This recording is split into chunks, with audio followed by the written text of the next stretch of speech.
আলম কেন এখানকার এমপি মন্ত্রী হবে, এটা অনেকে সহ্য হয় না দেখে আমাকে নিয়ে অনেকে ভালো ভালো নেগেটিভ কথাবার্তা বলে। এই যে আপনি বারবার ব্যর্থ হচ্ছেন তবু আপনি নির্বাচন করছেন কেন? ভাই জীবনে যে কোনো একবার মানুষ, আমরা ছোটবেলায় একটা বই পড়ে আসছি যে ওখানে বইয়ের লেখা ছিল একবার না পড়লে দেখো শতবার। আমরা এই একটা লেখা পড়ে আসি, আমি একবার না বলে শতবার চেষ্টা করতেছি, কারণ মানুষের দিনের পরিবর্তন হয়, মনে করেন দলের পরিবর্তন হয়। আমাকে বাংলাদেশের দলই দুইটা, একটা হলো বিএনপি, একটা আওয়ামী লীগ। একটা দল করে ধ্বংস হয়ে গেছে, এখন বর্তমানে বিএনপিটা কিন্তু রানিং। এখন এই যে আস্তে আস্তে যখন প্রত্যেকটা দল ধ্বংস হয়ে যাবে, এই দেশে নতুন কিছু রাজনৈতিক দল দাঁড়াবে, নতুন কিন্তু এমপি মন্ত্রী শাসন করবে। তারপরে এখন থেকে তো প্রস্তুত একবার না হয়, দুইবার না হয়, আমি 5 বার নির্বাচন করেছি, আরও চেষ্টা করবো।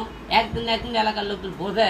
দেখেন এই যে আমাকে ভিপিনুর ভাই, সে ছিল কিন্তু কোন জায়গার থেকে, সে মার খাতে খাতে প্রতিবাদ করতে করতে আজকে এমপি হয়ে থাকে মন্ত্রী পর্যন্ত হয়ে গেল, চেষ্টা চালাচ্ছে। কিন্তু এরকম অজস্র দেখেন এই যে নাইট ভাইয়েরা, তারপরে আরও যারা আছে এনসিপিতে সমস্ত কর্মকর্তা, এরাও কিন্তু একটা কোনোদিন চিন্তা ভাবনা করছিল দেশের এমপি মন্ত্রী এরা হবে, এরকম চিন্তা ভাবনা ছিল। এরা কিন্তু প্রতিবাদ মার খেতে খেতে একটা জায়গা তৈরি করছে।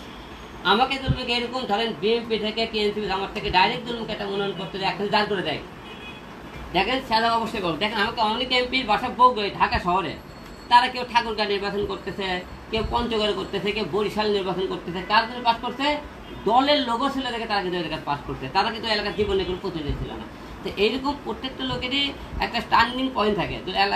এমপি জনগণ এবং যে সরকার ভাবে যে এই লোকটা অনেক দিন ধরে প্রতিবাদ করছে জনগণের জন্য, জনগণের জন্য ছেলে কথাবার্তা বলে, এর একবার সুযোগ দেওয়া হোক। এরা দেখি আমরা অন্যায় প্রতিবাদ করতে কবে মনে আল্লাহ পাক আমার রং তোলে। আমি 2 বার তো রং করেছিল, কিন্তু জনগণ আমরা দেয়, আওয়ামী লীগ সরকার দেয়নি। আমি ঢাকা 17 আসনে নির্বাচন করেছিলাম, এখানে পাস করছিলাম। বগুড়া 4-এ নির্বাচন করেছিলাম, ওখানেও পাস করেছিলাম, আপনারা দেখছেন। কিন্তু আমাকেও ক্ষমতার দরে তারা আমাকে দেয়নি। আচ্ছা, আপনি কি তাহলে মনে করছেন যে একজন নেতার মার খাওয়া মানে এটা তার প্লাস পয়েন্ট? না, এখন দেখেন বাংলাদেশে এমন